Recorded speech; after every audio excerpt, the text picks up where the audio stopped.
Hey guys. So I just wanted to kind of give you a little bit of an update. Normally I do videos and they're, I would say, edutainment, right? They're videos that are, let's say, regarding a product and how to use it, or maybe even how not to use it, right? So also once a week I do the Digital Photography Cafe show, right? For about the last 5 years, I would say. And it's just been a wonderful thing. We've had thousands and thousands of followers, and just my Twitter alone has probably got about 21,000+ photographers worldwide that follow me, and we kind of interact about photography. So it's really great.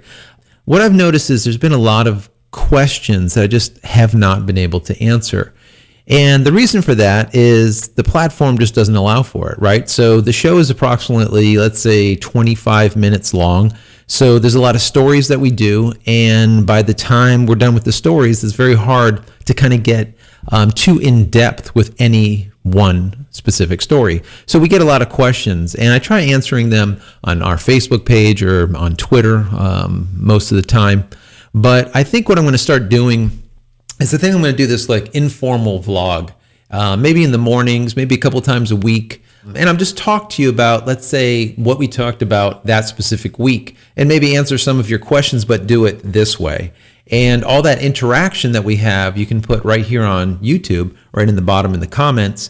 And I'll answer your questions, of course, in the comments, but then the following day or the day after, what I'll do is I'll vlog about it, and I'll tell you about your question. I'll kind of answer it and kind of discuss it a little bit, and get a little more detailed about it. So I hope that ends up helping out some. I'm going to try to make these really short, maybe 5-10 minutes the absolute most, because, I'm sure anyone that's been watching for the last 5 years know that I can go on and on forever, especially about photography. I've been doing it for over 20 years now.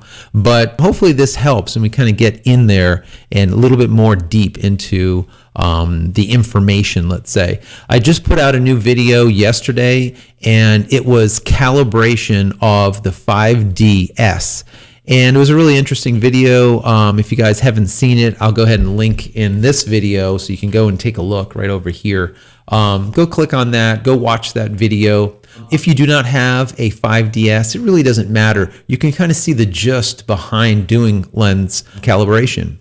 Autofocus lens calibration is extremely important. That's why I created the focus pyramid years and years ago, right? That probably 20, 30,000 photographers and videographers worldwide use today.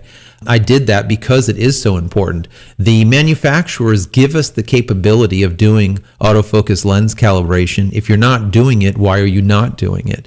It's just a simple way to get your shots right every single time. When you lock up on a specific spot, let's say an eyeball, you want that eyeball tack sharp. You don't want the ear or the tip of the nose so you can see every little piece of fuzz on the nose. You don't want that. You want the eyeball locked up. And autofocus lens calibration allows you to do it. These camera manufacturers have put this in the custom settings so that you can basically set up lens to lens to lens, and as soon as you snap on that lens, the camera talks to the lens and says, hey, I'm a 24-70, go ahead and do +5 in my calibration, or maybe -10 in calibration, so that the exact spot where that autofocus locks up on is the exact spot that you're capturing. So I've been doing a lot of work on that and getting that product out there for the last few years. And now, we're on Amazon, we're in B&H, and we're selling just a ton of them. And there's a lot of great reviews on it. People just like it. It's very simple, very lightweight. I can send it anywhere in the world, as I do continuously. And it just simply works. So regarding that video, there was a question that came through that my camera only has one specific spot to do that autofocus lens calibration. And a lot of the older cameras do. Like, for example, my 7D and my 5D Mark II only has one point of calibration. Whereas the newer cameras, they have both W and T, which stands for wide angle and telephoto. So you can actually do that calibration on both ends of the lens. So you have the calibration perfect no matter what you're doing with it. So the older ones, like I said, do not have that capability. And the question was, what do I do if I do not have that capability? Where do I set the lens to do the calibration? There's a lot of people out there that say, hey, use the middle ground. So let's say if you have a 70 to 200, go ahead and go to 165 and do your calibration there. For me, I like to do it a little bit different. I like to go to the exact spot that I use that lens more often, let's say. So for example, my 70 to 200, I use almost solely for portraits in studio here. And for the amount of space that I have, about 180 millimeters is just the perfect spot for really, really great headshots. So that's where I calibrate it. So I know when I go to about 180 millimeters with that specific lens on a 5D Mark II, for example, it will be tack sharp every single time. So anyways, that's kind of what I'm going to be doing. Hopefully that answers that question from yesterday.